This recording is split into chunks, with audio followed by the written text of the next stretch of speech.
Nabi Muhammad. Assalamualaikum warahmatullahi wabarakatuh. Bismillah walhamdulillah wassalatu wassalamu ala rasulillah wa ala alihi wa sahbihi wa mawala. Fadilatul habaib asy-syurafa wal ulama'il fudala wa jami'il hadirin al-a'izza'il ahibba rahimakumullah. Usikum jami'a wa nafsi bittaqwallah wa bita'ati Rasulillah sallallahu alaihi wasallam. Nasallallahu subhanahu wa ta'ala an yahdiyana ila siratihil mustaqim wa yaj'alana minal muttaqin. Walhamdulillahi rabbil alamin.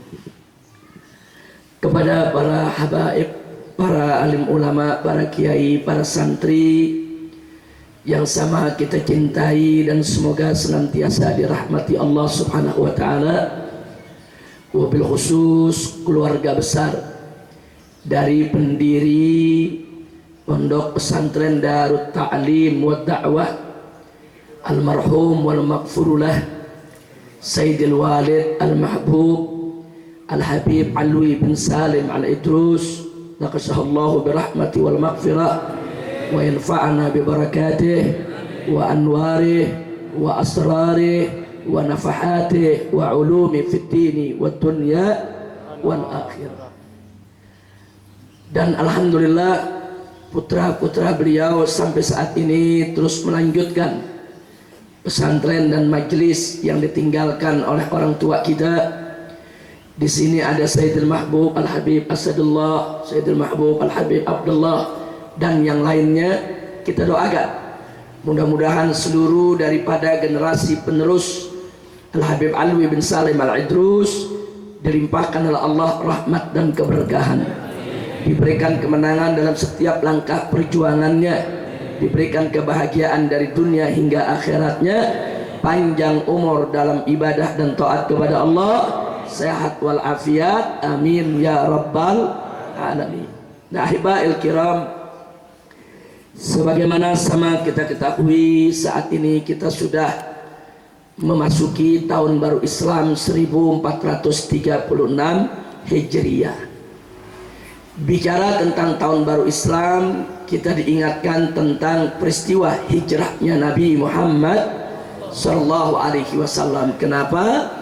Karena Sayyidina Umar Ibn Khattab radhiyallahu ta'ala anhu ketika memulai penanggalan tahun baru Islam menjadikan hijrah Nabi sebagai titik awal perhitungan kalender Islam. Dan ini bukan tidak bermakna, karena Sayyidina Umar dengan para sahabat yang lainnya yang bermusyawarah ketika itu tahu betul, paham betul, mengerti betul bahwa titik terjadinya hijrah Nabi alaihi salatu wassalam itu merupakan titik balik daripada perjuangan Islam, yaitu titik awal bagaimana Nabi mulai merintis untuk mendirikan satu daulah Islamiyah yang dimana syariat Islam bisa ditegakkan secara kafah, yaitu di kota Al-Madinatul Munawwarah. Alhamdulillahi rabbil alamin. Nah, berkenaan dengan ini, tentu kalau bicara tentang hijrahnya Nabi, kita tidak bisa langsung bicara hanya terkait dengan hijrahnya, tapi kita juga harus mengingat rentetan asbab kenapa pada akhirnya Nabi alaihi salatu wassalam harus hijrah meninggalkan Mekah ke Al-Madinatul Munawwarah. Nah, untuk mengetahui ini, Allah subhanahu wa ta'ala menginformasikan kepada kita dalam Al-Quranul Karim dengan satu ungkapan ayat yang singkat, padat, ringkas, jelas, menghimpun semua kejadian yang dialami oleh Nabi kita Sayyiduna Muhammad sallallahu alaihi wasallam, di mana Allah menyatakan faqala ta'ala wa idh yamkuru bikal ladzina kafaru liyuthbituka aw yaqtuluka aw yukhriju wa yamkuruna wa yamkurullah wallahu khairul makirin. Shadaqallahul azim. Dalam ayat ini Allah menyatakan kepada nabinya, sekaligus informasi sejarah buat kita semua, di mana Allah menyatakan wa idh yamkuru bik, tatkala mereka berbuat makar kepada engkau wahai Nabi, tatkala mereka berbuat makar terhadap engkau wahai Rasul. Siapa mereka? Alladzina kafaru, orang-orang kafir. Untuk apa mereka melakukan makar kepada Nabi? Allah menyatakan liyusbituka. Liyusbitu dalam arti kata untuk membuat posisi Nabi diam tidak bergerak, dibungkam dakwahnya, dipenjarakan, diisolasi. Liyusbitu, yaitu untuk membungkam dakwah Nabi. Au yaqtulu, atau untuk membunuhmu ya Muhammad. Au yukhriju, atau untuk mengusirmu dari kota Mekah ini. Wa yamkuruna wa yamkurullah, mereka berbuat makar, Allah pasti akan membalas makar mereka. Wallahu khairul makirin, dan Allah sebaik-baiknya pembalas makar orang-orang kafir. Alhamdulillah. Jadi menarik. Di sini ada 3 perkara yang Allah Subhanahu wa taala informasikan kepada kita tentang tantangan dakwah Nabi. Yang pertama adalah pembungkaman dakwah. Liyusbitu, ini pembungkaman dakwah. Yang kedua adalah upaya pembunuhan terhadap Nabi. Dan yang ketiga, pengusiran beliau dari kampung halaman. Nah, kita mulai dari yang pertama. Mari kita lihat bagaimana sih cara orang-orang kafir membungkam dakwah Nabi. Cara mereka membungkam dakwah Nabi mereka lakukan dengan beragam cara. Antara lain, yang pertama, saudara, mereka menghina dan mencaci maki Nabi. Mereka celak Nabi, mereka hina Nabi alaihi salatu wassalam. Dicaci maki kita punya Nabi, dilecehkan. Nah, ini kenapa Nabi dilecehkan, kenapa Nabi dihina, kenapa Nabi dicaci maki? Tujuannya supaya mental Nabi jatuh, Nabi jera dan kapok untuk melanjutkan dakwah. Tapi tentu Nabi kita mentalnya tidak serendah itu, saudara. Nabi kita mentalnya sudah begitu kuat, begitu baja, tidak akan pernah bisa diluluhkan hanya sekedar dengan caci maki. Maka itu begitu caci maki tadi datang kepada Nabi, Nabi tidak peduli, Nabi tidak melayani. Beliau tetap istiqamah berdakwah, mengajak umat kepada kalimat la ilaha illallah. Dan caci maki terhadap Nabi nggak main-main, saudara. Sampai istrinya Abu Lahab itu setiap pagi mewajibkan dirinya untuk ngetok pintu rumah Nabi hanya untuk mencaci maki dan meludahi muka Nabi. Tiap pagi ketok pintu, mana Muhammad? Ketemu diludahi, dicaci maki tiap hari. Jadi luar biasa. Belum lagi caci maki dari paman yang bernama Abu Lahab, belum lagi dari semua orang-orang kafir Quraisy. Tapi Nabi tidak pernah mundur dari dakwahnya. Alhamdulillah. Yang kedua, begitu orang-orang kafir tadi melihat caci maki nggak cukup, tidak membuat Nabi jera, tidak membuat Nabi kapok, ditambah dengan cara berikutnya, saudara. Mereka menyebarluaskan fitnah terhadap Nabi. Difitnah dengan berbagai macam fitnah. Nabi dikatakan sebagai perusak kesatuan bangsa Quraisy. Nabi dikatakan sebagai pemecah belah rumah tangga, saudara. Gara-gara Nabi membawa agama baru, akhirnya bapak dengan anak jadi ribut dalam rumah tangga. Akhirnya ibu dengan anak jadi berpisah karena si anak masuk Islam, dan lain sebagainya. Sampai-sampai mereka mengatakan Muhammad itu sahirun majnun, tukang sihir yang sudah gila, memporak-porandakan persatuan bangsa dan menghancurkan rumah tangga, yaitu masyarakat Quraisy. Nggak sampai di situ, setiap ada tamu datang dari luar kota Mekah dijegat oleh tokoh-tokoh Quraisy. Dikatakan kalian mau masuk Mekah silakan, mau berdagang silakan, mau bermalam silakan, tapi hati-hati, jangan sampai kalian bertemu dengan Muhammad. Muhammad itu pendusta, pembohong, tukang sihir, orang yang sudah gila. Kalau kalian nanti ketemu dengan Muhammad, kalian akan kena sihirnya, dan itu bisa merusak daripada keutuhan hidup kalian di rumah kalian nanti. Oh, luar biasa, saudara. Apa tujuan fitnah tersebut? Nabi difitnah supaya masyarakat menjauh dari Nabi, supaya masyarakat takut yaitu dekat Nabi, supaya dakwah Nabi tidak berhasil, tidak lancar, tidak sukses. Ini namanya pembungkaman dakwah, saudara. Oh, banyak masyarakat yang terkena hasutan tadi, banyak masyarakat yang terkena penyesatan opini tadi, banyak masyarakat yang termakan fitnah tersebut, saudara. Lalu bagaimana Nabi? Apakah Nabi dengan keadaan seperti itu kemudian berhenti daripada dakwah? Tidak, saudara. Lalu bagaimana dengan fitnah-fitnah tersebut? Apakah Nabi membiarkan fitnah itu meluas kemana-mana? Atau apakah Nabi menghabiskan waktunya hanya untuk mengkanter fitnah saja? Enggak begitu, saudara. Ya, fitnah tersebut tidak dibiarkan oleh Nabi. Nabi mengkanternya, Nabi menjawabnya, tapi Nabi tidak menghabiskan hidupnya hanya untuk mengkanter fitnah, saudara. Kalau Nabi menghabiskan waktunya hanya untuk menjawab fitnah, kapan beliau mau berdakwah? Jadi beliau hadapi dengan mengkanter fitnah secukupnya, sisanya beliau habiskan untuk berdakwah. Jalan terus, tidak peduli dengan fitnah yang ada, saudara. Dan hasilnya luar biasa. Yang mau mendengarkan dakwah Nabi makin hari makin bertambah, makin hari makin banyak. Dan ini yang membuat orang-orang kafir Quraisy makin galau, saudara.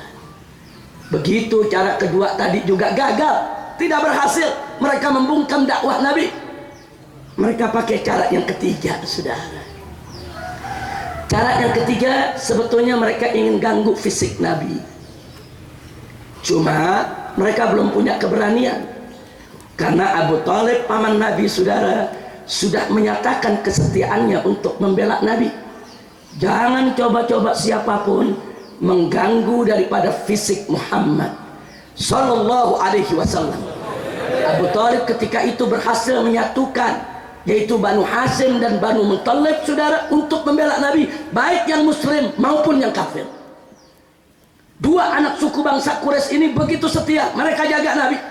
Artinya siapa yang ingin mengganggu Nabi berarti harus siap perang melawan pemuda-pemuda Banu Hashim dan Banu Muttalib, saudara. Nah itu karenanya mereka nggak berani untuk ganggu Nabi secara fisik, tapi mereka lakukan dengan cara lain. Mereka ancam Nabi, mereka teror, mereka takut-takuti, saudara, supaya Nabi ini ngeper, takut, down mentalnya, tidak melanjutkan dakwah.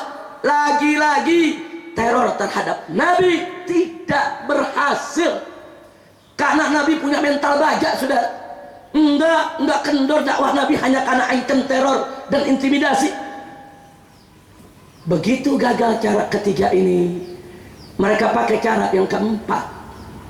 Ini mereka tahu Muhammad ini cinta kepada para sahabatnya, Muhammad ini cinta kepada para pengikutnya. Lah kan pengikut Muhammad tidak semua punya qabilah yang kuat. Pengikut Muhammad ini kan banyak dari kalangan lemah. Kalau begitu kita siksa mereka. Disiksa pengikut Nabi, saudara, yang diseret, yang dianiaya.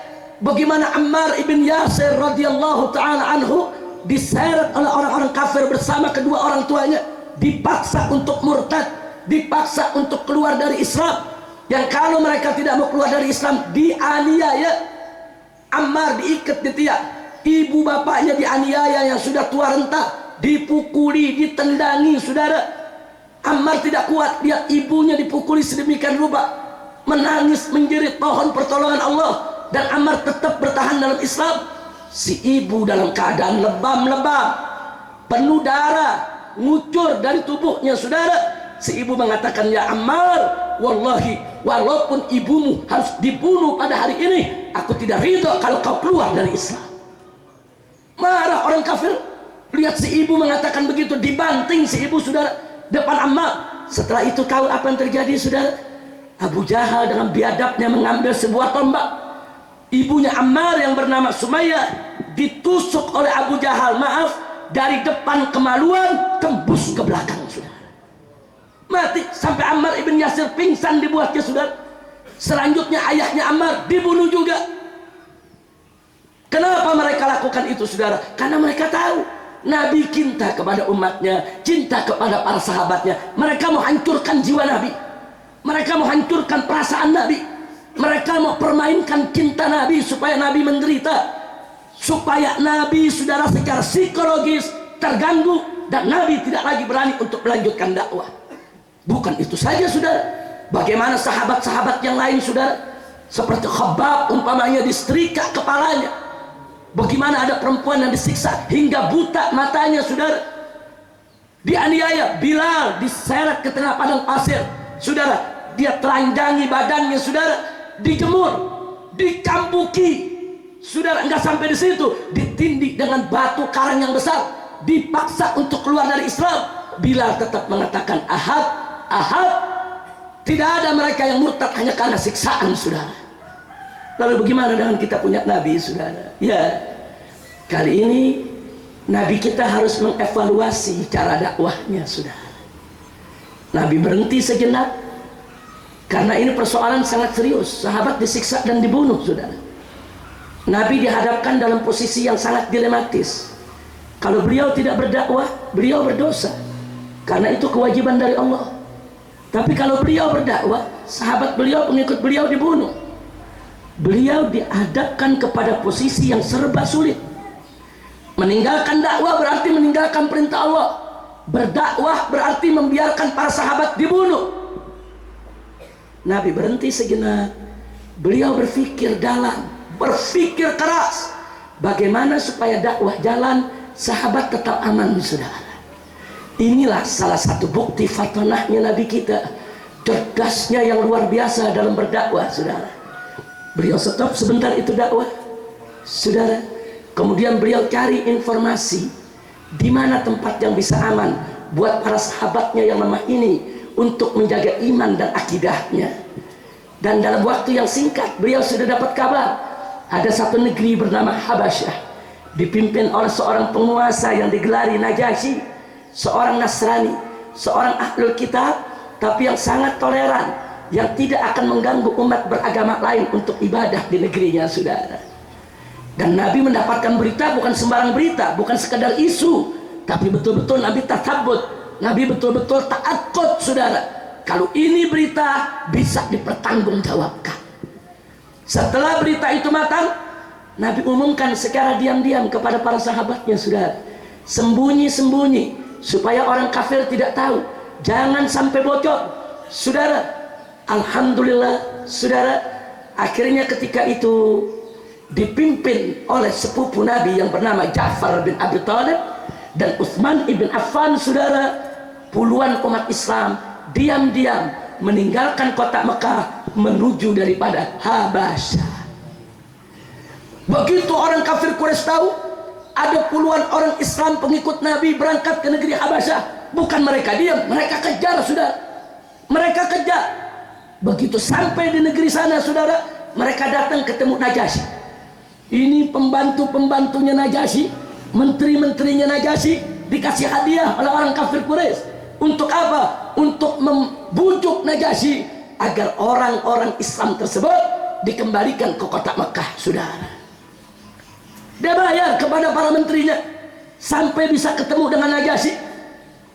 Begitu digelar pertemuan dengan Najasyi, saudara, Abu Sufyan memimpin daripada delegasi orang-orang kafir Quraisy, sementara kaum muslimin dipimpin oleh Ja'far bin Abi Thalib.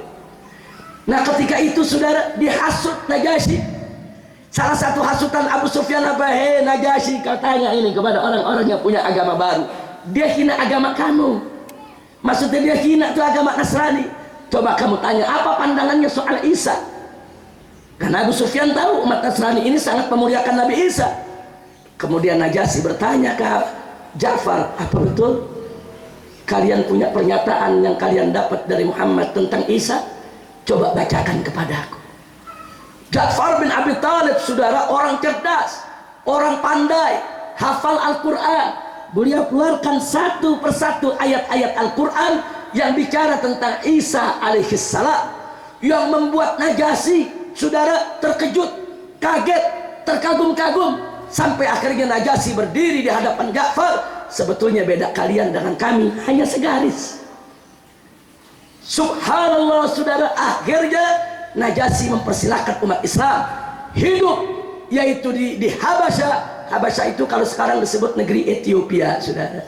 Dulu disebut Habasya, Ethiopia yang ada di benua Afrika. Diberi kebebasan, umat Islam silakan ibadah, silakan menjalankan keyakinannya, dilindungi, diberikan suaka politik oleh Najasyi. Dan akhirnya saudara, Najasyi pun masuk Islam. Alhamdulillahirabbil alamin. Walaupun pada akhirnya belakangan beliau masuk Islam, tapi saya ingin cerita sebelum beliau masuk Islam saudara, betapa beliau memberikan yaitu satu toleransi, suaka, perlindungan kepada muhajirin, yaitu orang-orang yang berhijrah dari Mekah untuk menyelamatkan Islam dan akidah. Setelah Nabi dengar kabar bahwa Najasyi memberikan suaka politik, perlindungan, Nabi melanjutkan lagi dakwahnya di Mekah, saudara. Anda bisa lihat taktik Nabi, saudara. Bagaimana dakwah jalan, pengikut aman. Bagaimana dakwah jalan, pengikut ini tidak dipermainkan oleh orang-orang kafir, saudara. Inilah yang dilakukan oleh Nabi kita Sayyiduna Muhammad sallallahu alaihi wasallam. Gagal lagi orang kafir untuk membungkam dakwah Nabi, gagal. Nah, lalu apa yang mereka lakukan kali ini, saudara? Setelah berulang kali mereka pakai macam-macam cara gagal, sampai dibunuh pengikut Nabi juga gagal, saudara. Akhirnya saudara, mereka mengutus salah satu tokoh mereka untuk kompromi dengan Nabi, ya saudara. Kompromi. Utusan mereka datang, ya Muhammad, kita satu bangsa, kita satu keluarga, kenapa kita bertikai? Kami sekarang mengajukan proposal perdamaian denganmu. Bagaimana kita hidup damai, kita hidup rukun di Mekah, tidak saling merugikan satu sama lain. Nabi menanyakan proposal perdamaian yang bagaimana. Apa mereka bilang? Yuk sama-sama kita bersatu di Mekah. Hari ini kita rame-rame menyembah Allah, besok rame-rame menyembah Lat dan Uzza, berhala. Nanti hari berikutnya lagi rame-rame menyembah Allah, hari berikutnya lagi rame-rame menyembah berhala. Jadi kita damai, nggak usah ribut, saling mengakui. Luar biasa. Ternyata saudara, Abu Jahal dan kawan-kawan tokoh liberal juga, saudara. Ini kan namanya campur aduk agama ini. Ini campur aduk agama ini, saudara. Semua agama sama, nyembah Allah, menyembah berhala sama, kan ajaran liberal itu. Jadi kalau sekarang ada orang liberal berarti pengikut Abu Jahal. Abu Jahal ini liberal pertama ini, saudara. Nah, lalu apa jawab Nabi ketika itu? Bukan lagi Nabi yang jawab, Allah yang jawab, saudara. Allah turunkan kepada Nabi firman-Nya yang maha suci, saudara. Allah nyatakan kepada beliau, qul ya ayyuhal kafirun la a'budu ma ta'budun wala antum 'abiduna ma a'bud wala ana 'abidum ma 'abadtum wala antum 'abiduna ma a'bud lakum dinukum waliyadin. Allah yang suruh qul, katakan hai Nabi, katakan hai Muhammad, jawab. Enggak nunggu besok, enggak ada tuh jawaban, entar dulu ya, ditimbang-timbang dulu. Enggak ada, saudara. Ini masalah akidah. Masalah akidah enggak bicara pertimbangan, saudara. Langsung harus dijawab dengan tegas. Makanya Allah katakan kepada mereka, ya Muhammad, jawab. Ya ayyuhal kafirun, hei orang-orang kafir, la a'budu ma ta'budun. Aku tidak menyembah apa yang kalian sembah. Wala antum 'abiduna ma a'bud, dan kalian tidak menjadi penyembah apa yang kami sembah. Wala ana 'abidum ma 'abadtum, dan aku pun tidak menjadi penyembah apa yang kalian sembah. Sekali lagi, wala antum 'abiduna ma a'bud, kalian tidak menjadi penyembah apa yang kami sembah. Lakum dinukum, bagi kalian agama kalian, waliyadin, dan bagiku adalah agamaku. Saya mau tanya, itu jawabannya tegas tidak ya? Tegas, enggak abu-abu, saudara. Enggak, jawabannya tegas. Manggilnya juga enggak pakai hei orang-orang non-Islam, enggak, langsung hei orang-orang kafir. Tegas, saudara. Kalau sekarang kita ngomong begitu dikatakan oh kasar, radikal. Insya Allah ditolak. Artinya campur aduk agama dalam Islam harga mati yang ditolak. Tidak boleh ada campur agama, saudara. Haram. Ya, kita wajib menghormati umat beragama lain. Ya, kita tidak boleh mencaci maki mereka, kita tidak boleh mengganggu ibadah mereka. Ya, tapi bukan berarti kita kebablasan mengikuti daripada ritual mereka, Saudara. Betul, Allah menyatakan dalam Al-Qur'anul Karim, faqala ta'ala wa la tasubbul ladzina yad'una min dunillah fayasubbullaha adwan bighairi ilmin. Jangan sekali-kali kau mencaci maki orang-orang yang menyembah selain Allah. Jangan kau caci maki agamanya, caci maki sesembahannya, caci maki ajarannya. Enggak boleh. Kenapa? Sebab kalau itu kalian lakukan, kata Allah, fayasubullah, nanti mereka mencaci maki Allah.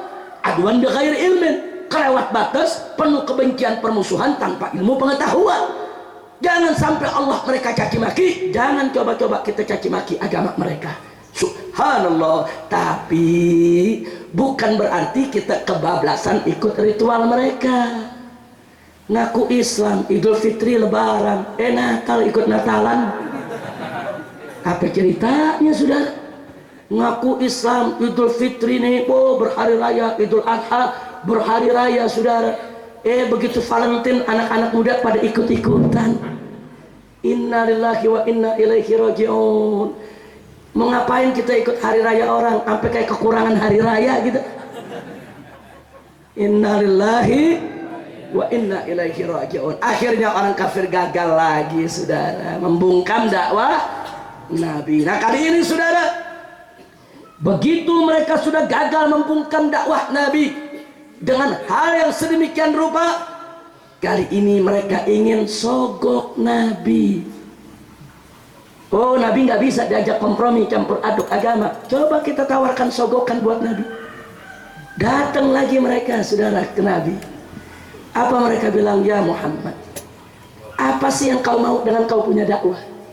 Apa yang kau mau?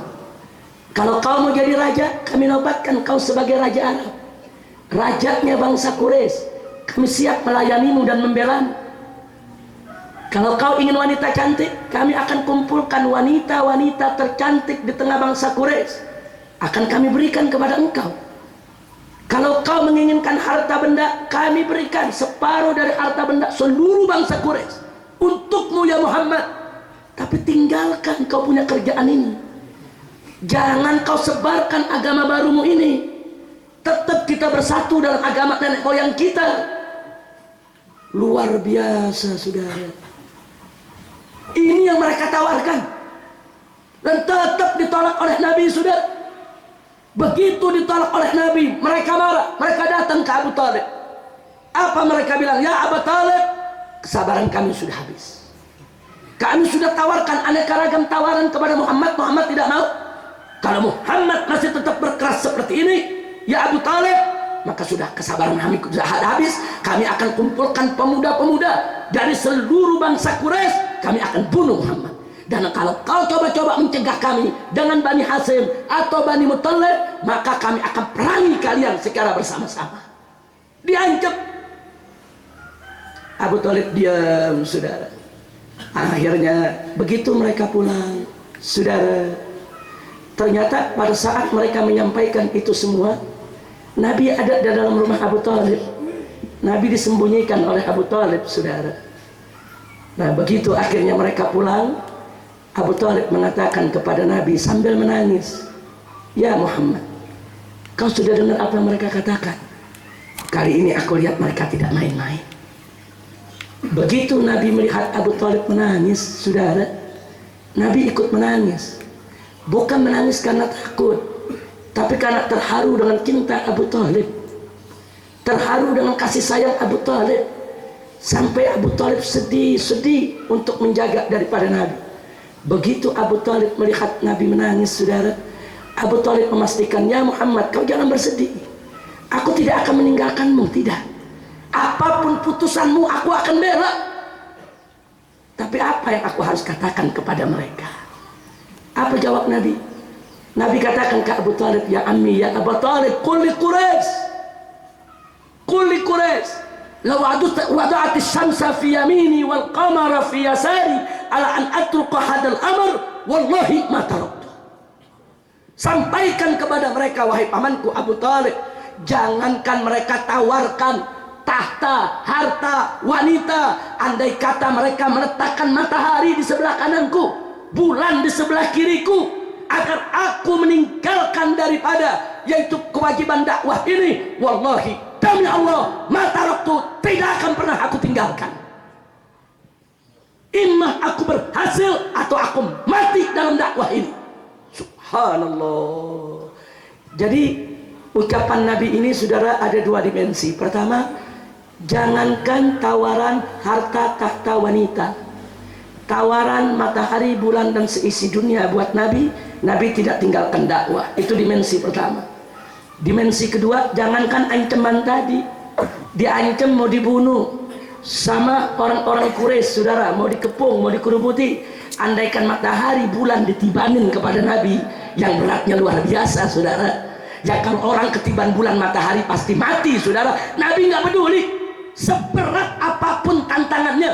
Artinya dimensinya ada dua. Semanis apapun tawarannya, sehebat dan seberat apapun ancaman dan tantangannya, tetap Nabi tidak akan meninggalkan dakwah. Subhanallah. Batal lagi, gagal lagi mereka punya upaya membungkam dakwah Nabi.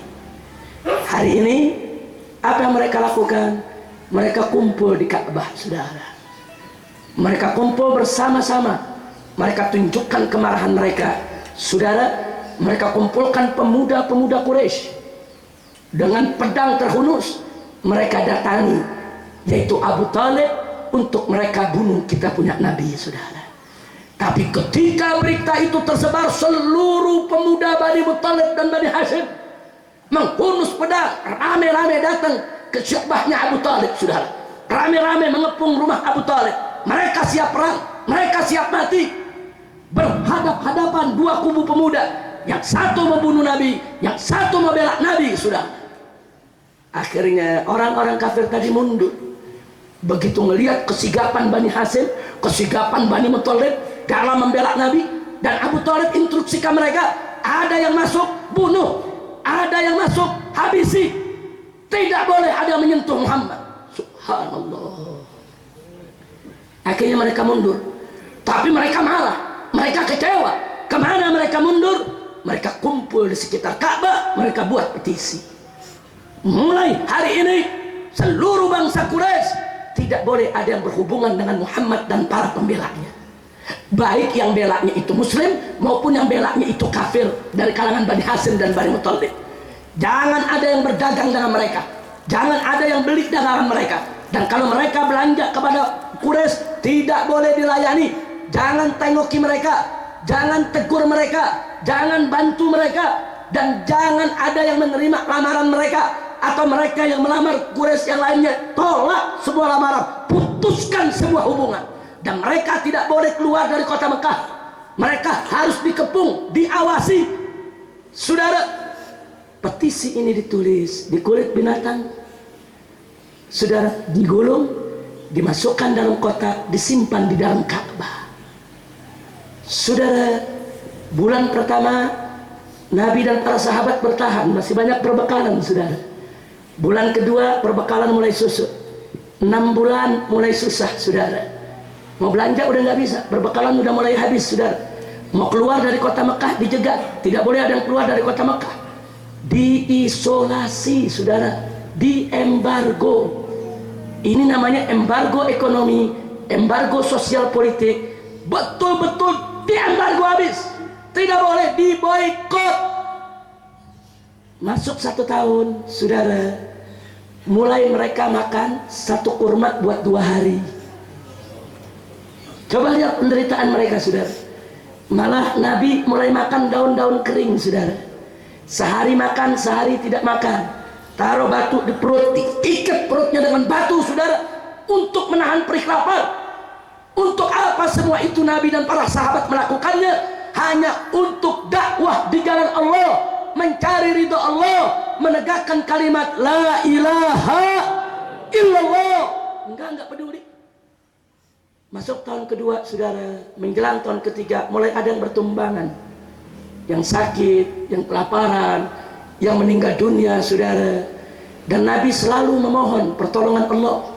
Dan Nabi tahu betul kalau ini adalah Saudara, ini adalah ujian dari Allah.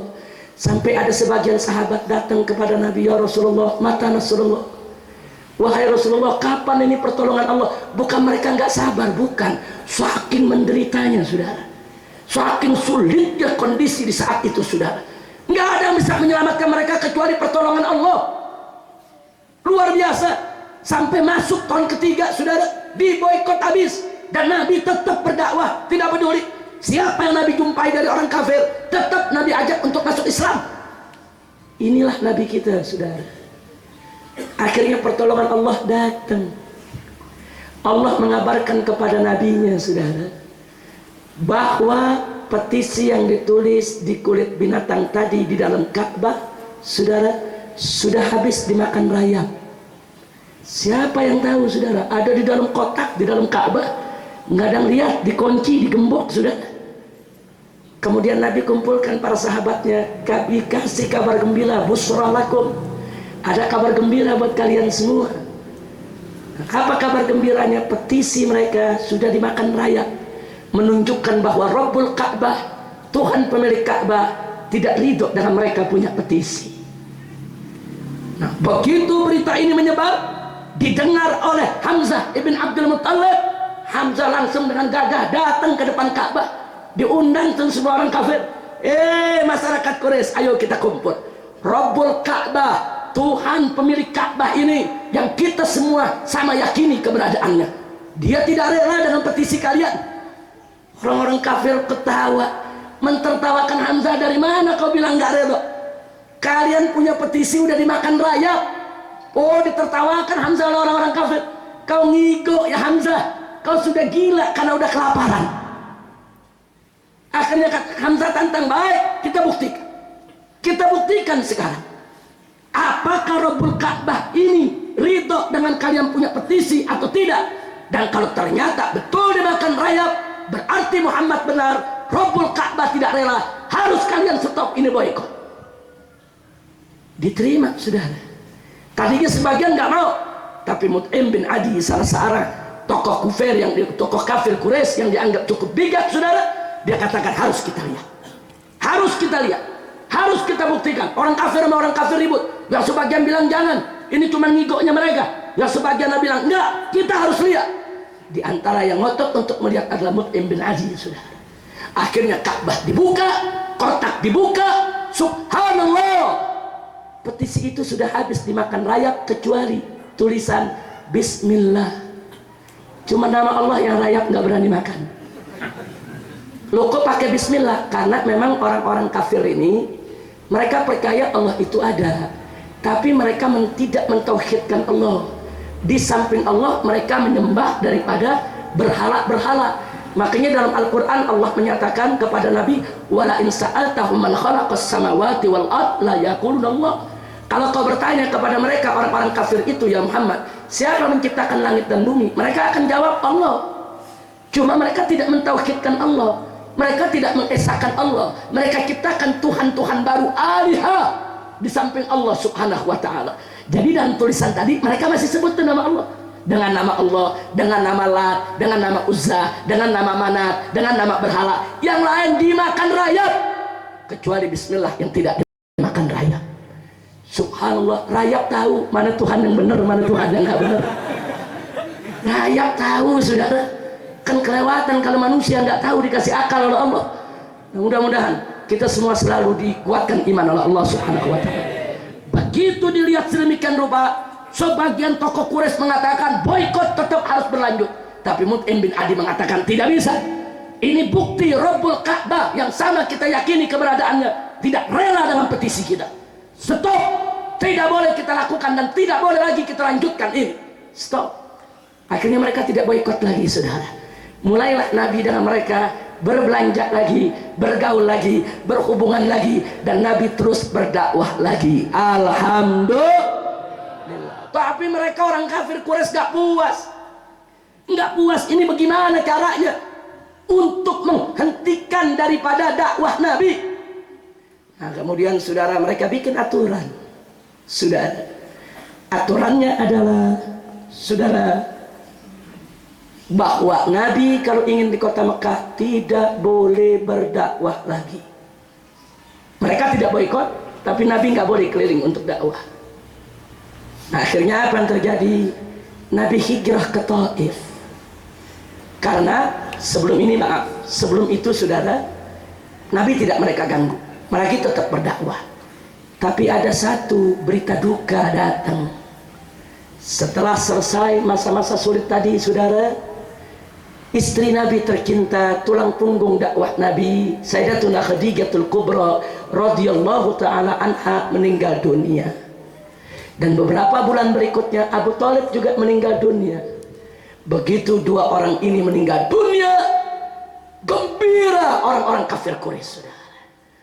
Bagi mereka pelindung Nabi sudah tidak ada, pembela Nabi sudah tidak ada, penyokong dana dakwah Nabi sudah tidak ada. Mulai saat meninggalnya Abu Thalib, mereka mulai mengganggu Nabi secara fisik, saudara. Karena setelah Abu Thalib meninggal, tidak ditemukan satu tokoh yang mampu menggantikan peran Abu Thalib untuk menyatukan Bani Hashim dan Bani Muthalib untuk membela Nabi sebagaimana yang dilakukan oleh Abu Thalib, saudara. Mereka mulai ganggu Nabi. Sekarang Abu Thalib udah nggak ada lagi yang bela Nabi. Nabi mulai diganggu fisiknya, saudara.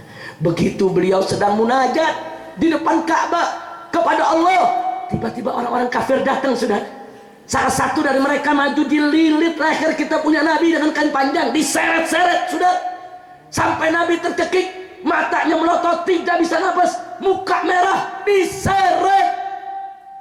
Di saat-saat yang genting tersebut muncul Sayyidina Abu Bakar Siddiq. Begitu dari kejauhan melihat Nabi sedang diseret-seret, tidak bisa bernafas, Sayyidina Abu Bakar Siddiq mabur lari mengejar, didorong orang tersebut, saudara. Beliau selamatkan kita punya Nabi. Sampai Abu Bakar Siddiq mengatakan, tegaknya kalian ingin membunuh seorang yang hanya mengajak kalian kepada la ilaha illallah. Dilawan. Makanya jangan sembarangan kurang ajar kepada Sayyidina Abu Bakar, sudah.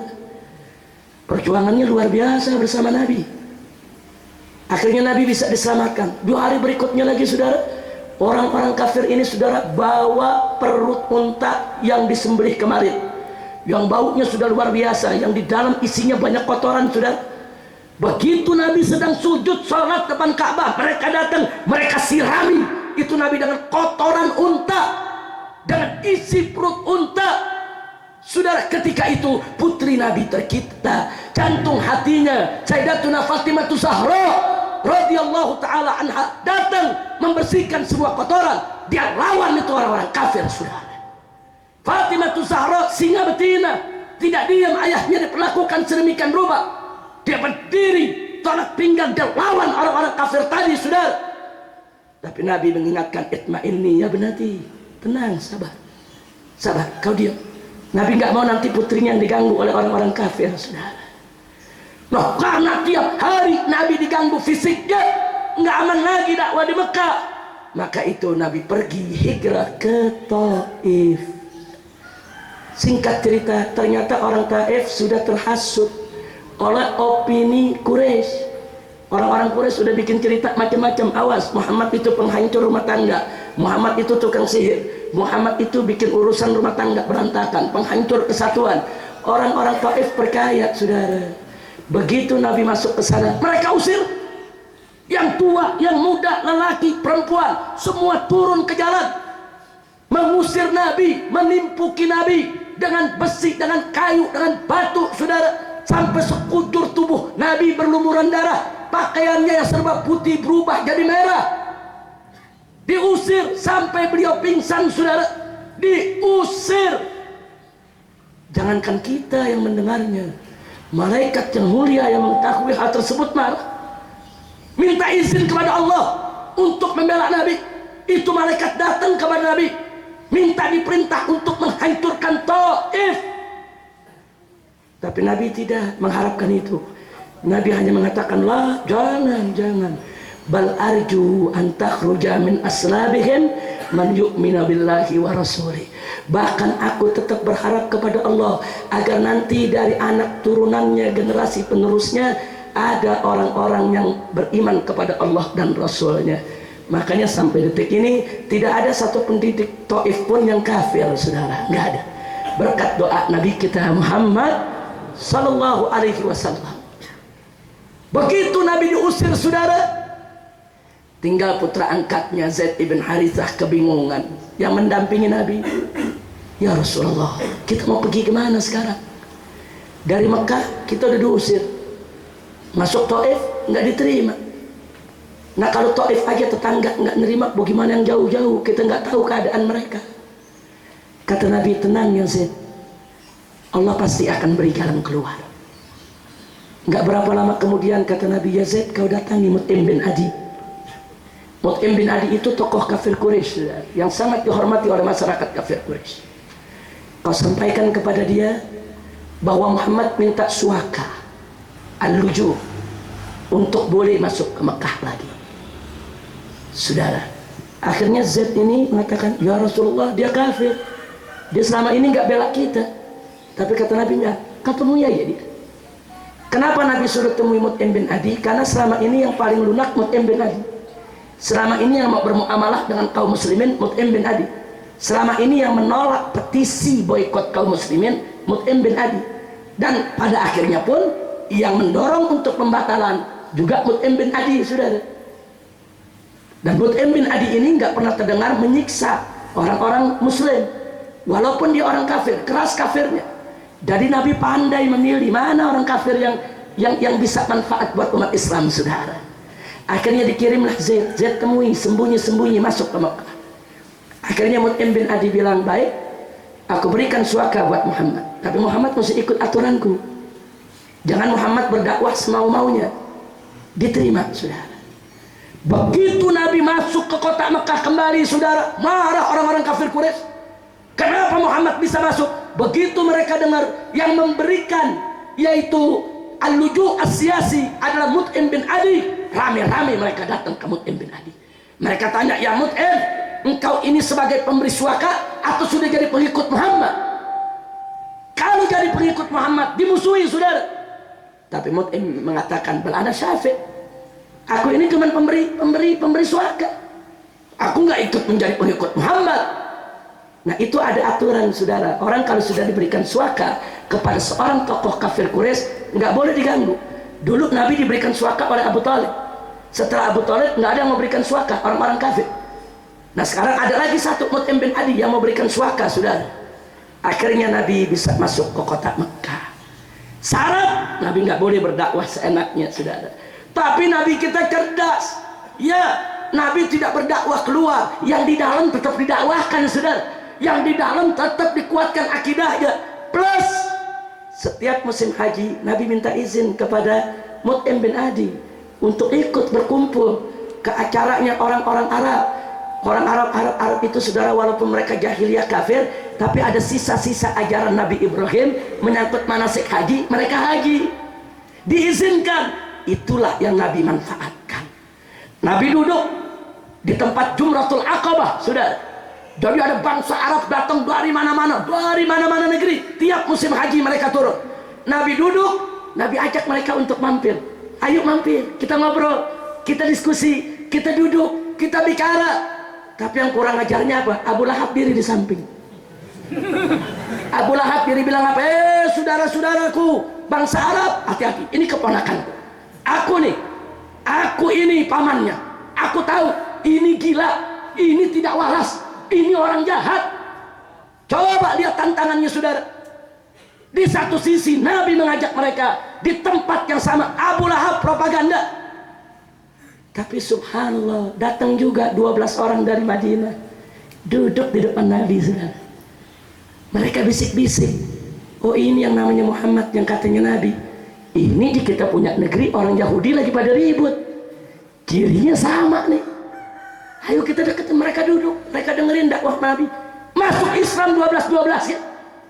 Masuk Islam sampai mereka mengatakan, ya Rasulullah, di negeri kami namamu sudah terdengar. Di negeri kami namamu sudah diperdebatkan, diributkan oleh orang-orang Yahudi. Ya Rasulullah, di negeri kami, ya Rasulullah, merupakan lahan dakwah yang luar biasa. Kirim sahabatmu kepada kami, bersama kami, untuk menyebarkan Islam di Madinah.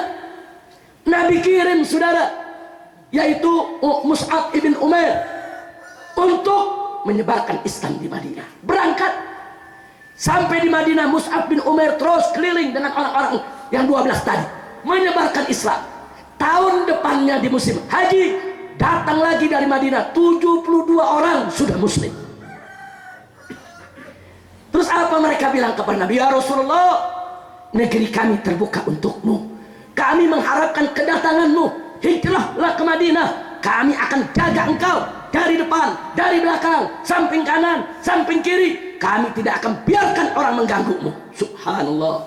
Ansor, saudara, 72 orang datang, yang 2-nya perempuan, saudara, minta Nabi untuk berangkat ke sana. Gayung bersambut, saudara. Nabi terima. Nabi umumkan di para sahabat untuk diam-diam hijrah meninggalkan Mekah semua menuju Madinah. Sedangkan Nabi sendiri tidak boleh hijrah tanpa izin Allah. Nggak boleh. Apapun resikonya, bagaimanapun situasinya, walaupun bahaya buat Nabi, sebelum diizinkan Allah, tidak boleh Nabi hijrah, saudara. Semua sahabatnya Nabi suruh hijrah, kecuali beberapa sahabat yang memang Nabi tahan, seperti Sayyidina Abu Bakar Siddiq untuk mendampingi Nabi, seperti Ali ibn Abi Thalib untuk menjaga keluarga Nabi, saudara. Luar biasa. Akhirnya saudara, sahabat-sahabat hampir semua hijrah ke Madinah. Hijrah. Disinilah orang-orang kafir khawatir, gawat ini, Muhammad sudah punya banyak pengikut di Madinah, kalau begitu kita rapat. Digelarlah rapat di Nadwah, sudah digelar rapat, semua orang kafir Quraisy diundang. Dalam riwayat diceritakan Nabi yang kasih tahu kita, ketika itu ada iblis berwujud manusia, berpakaian seperti orang-orang Najd, saudara. Tahu orang Najd? Orang Najd itu, saudara, orang yang berasal dari ibu kota Arab Saudi sekarang ini, Riyadh dan sekitarnya. Jadi penampilannya ya kurang lebih kayak Wahabi lah. Betul, dia pakai gutroh, saudara, jenggotnya panjang, pakai tungkek, syekh, orang tua, seperti syekh di Najd, saudara. Datang ikut rapat bersama orang kafir Quraisy. Mereka nggak tahu itu iblis, tapi Nabi yang menyampaikan kepada kita kalau itu iblis, saudara. Apa dalam rapat? Ada mengatakan dalam rapat, kami usul Muhammad harus kita penjara, nggak boleh dikeluarkan sampai mati, supaya Muhammad ini tidak bisa lagi menyebarkan agamanya. Saudara, iblis nyeletuk. Iblis kata iblis, jangan, kalau kalian penjara, besok yang di Madinah makin banyak mereka datang dengan senjata, mereka akan bebaskan Muhammad dan kalian dihabisi, mereka balas dendam. Akhirnya sebagian lagi bilang, ya sudah kalau begitu kita usir aja Muhammad dari kota Mekah, terserah dia mau kemana. Iblis nyeletuk lagi, oh jangan, itu lebih bahaya lagi. Kalau Muhammad dilepas, dia berangkat ke Madinah, dia makin kumpulkan kekuatan. Apa kalian lupa selama ini kalian bunuh sahabatnya, kalian rampas harta bendanya, besok Muhammad datang, Muhammad akan balas dendam kepada kalian. Abu Jahal nunduk. Kata Abu Jahal, kalau begitu aku usulkan kita bunuh saja Muhammad. Iblis ngetuk, ini baru pendapat. Iblis dia yang ngetuk, ini baru pendapat bagus, emang mesti dibunuh. Tapi bagaimana cara bunuhnya? Setiap anak suku bangsa Quraisy harus terlibat, mengirim seorang pemuda dengan pedang terhunus ikut membunuh Nabi, sehingga kalau Bani Hasyim menuntut utang darah, seluruh anak suku Quraisy ikut bertanggung jawab dalam pembunuhan. Dengan demikian Bani Hasyim tidak bisa menuntut kita semua. Setuju, saudara? Luar biasa. Makanya kalau rapat hati-hati, iblis suka nyusup tuh. Iya, kadang-kadang pakaiannya kayak paling alim dia, saudara. Nggak tahunya iblis, saudara. Akhirnya berangkat. Singkat cerita, Nabi dikepung, saudara. Di malam itulah Nabi mendapat izin dari Allah untuk hijrah ke Madinah. Jadi Allah sudah tahu nih, ini malam bakal dikepung nih. Dari pagi Allah udah izinin untuk Nabi punya persiapan. Nabi hubungkan Sayyidina Abu Bakar, Nabi kasih tahu Sayyidina Ali ibn Abi Thalib, saudara. Masing-masing diberikan tugas oleh Nabi alaihi salatu wassalam. Akhirnya saya tidak mau lanjutkan ceritanya, Anda semua tahu, saudara. Bagaimana begitu Nabi sudah terkepung, Nabi buka pintu rumah beliau, beliau membaca beberapa ayat di awal surat Yasin. Itu semua yang ngepung Nabi, saudara, terkena ngantuk yang dahsyat sehingga tidur.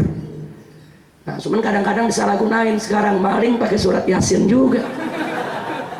Katanya supaya penjaga dan yang punya rumah pules, kan kurang ajar itu. Masya Allah, ini untuk menunjukkan apa, saudara? Nabi kita keluar dari Mekah bukan lewat gorong-gorong, bukan sembunyi-sembunyi, bukan lewat atas atap, tidak, tapi lewat di depan mata mereka. Dan dengan kekuasaan Allah, mereka tidak mampu untuk membendung Nabi. Bahkan saudara, sebelum jalan Nabi masih sempat ngambil pasir. Tiap tidur, tiap orang ditaruh pasir kepalanya. Orang bertanya, maksudnya apa? Maksudnya Nabi mau ngasih pesen, nih gue jalan lewat mata lu nih, bukan lompat-lompat. Itu menunjukkan kecerdasan Nabi. Nabi hinakan mereka. Kau pikir kau bisa menjegalku? Kau pikir kau bisa menghadangku? Allah yang berkuasa. Wa yamkuruna wa yamkurullah wallahu khairul makirin. Alhamdulillah. Ini kalau diterusin 2 jam lagi nih, Beb. Kalau diterusin bisa 2 jam lagi. Saya pikir cukup sampai di sini, lanjutannya di kedatangan yang akan datang, insya Allah. Nah, tapi apa hikmah yang saya mau ambil? Sebagaimana tadi disampaikan oleh Habib Asadullah, di mana dulu orang tua kita yang membangun tempat ini, saudara, itu termasuk deretan ulama-ulama, deresan habaib yang mengatakan yang hak itu hak, yang batil itu batil, lau matalaim. Karena beliau melanjutkan daripada cara berjuang datuknya, yaitu Sayyiduna Muhammad sallallahu alaihi wasallam. Beliau nggak peduli mau difitnah, mau dicaci maki, mau diejek, mau diancam, mau dibunuh, nggak peduli. Yang penting yang hak tetap hak, yang batil tetap batil. Tidak boleh kita takut untuk menegakkan dakwah di jalan Allah Subhanahu wa taala. Nah, mudah-mudahan keberanian semacam itu menular, yaitu kepada seluruh santri-santrinya, generasi penerusnya, liisil Islam wal muslimin, amin ya rabbal alamin. Nah, kesimpulan yang saya ingin ambil, Nabi dulu berjuang dicaci maki. Saya tanya, habaib dan ulama yang saat ini berjuang istiqomah, di dalam perjuangannya ada gak yang dicaci maki? Ada, nggak usah kaget. Al ulama warasatul anbiya. Ulama itu pewaris Nabi, mesti mewarisi ilmu Nabi, ngewarisi akhlak Nabi, ngewarisi resiko dakwah Nabi. Nabi dulu dicaci maki, ya ulama mesti siap dong dicaci maki.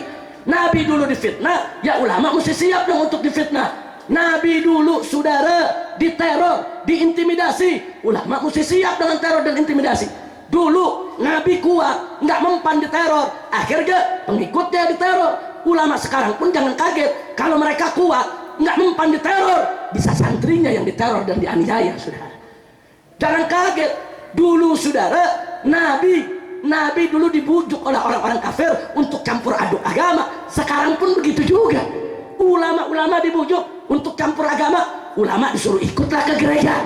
Ulama disuruh ikutlah Natalan, saudara.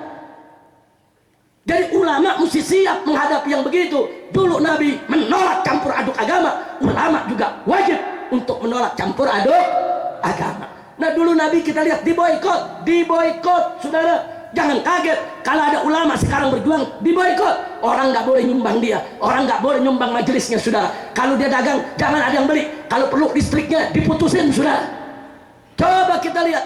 Jadi jangan kaget dengan tantangan-tantangan semacam itu. Dulu Nabi mau dibunuh, dikepung saat hijrah, saudara.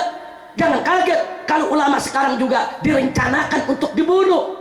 Dan Nabi dulu diusir dari kota Mekah, saudara. Jangan kaget kalau ada ulama nanti diusir dari kampung halaman, bahkan dari negerinya, saudara. Harus siap kalau ingin menjadi warasatul anbiya. Itu saja yang saya mau sampaikan pada hari ini. Dan saya minta maaf karena saya langsung harus ke Darut Tauhid sekarang ini, sebab nanti ba'da zuhur saya juga harus langsung ke Sidoarjo, yaitu ada dialog dengan para kiai, para tokoh masyarakat, yaitu tentang wawasan kebangsaan dalam pandangan Islam. Jadi dari saya cukup sekian. Saya mohon maaf atas segala kekurangan, kekhilafan dan kesalahannya. Akhirnya pesan saya yang terakhir, yuk mari kita cintai Nabi, yuk mari sama-sama kita ikuti daripada ajaran Nabi. Dan yang paling akhir saya ingatkan, jaga baik-baik akidah Ahlus Sunnah wal Jamaah. Siap jaga akidah Ahlus Sunnah wal Jamaah? Siap jaga akidah Ahlus Sunnah wal Jamaah. Jadi jangan terpengaruh dengan ajaran Wahabi, ajaran Syiah, ajaran-ajaran yang ada di luar Ahlus Sunnah. Saudara, jangan ada terpengaruh. Yuk kita perkuat akidah kita di Ahlus Sunnah wal Jamaah agar kita mengikuti jalan yang lurus sebagaimana jalan yang pernah ditetapkan oleh Nabi Muhammad Sallallahu Alaihi Wasallam. Sekian, terima kasih atas segala perhatian. Mohon maaf atas segala kekurangan. Hadani Allah wa iyyakum ila siratikal mustaqim. Wassalamualaikum warahmatullahi wabarakatuh.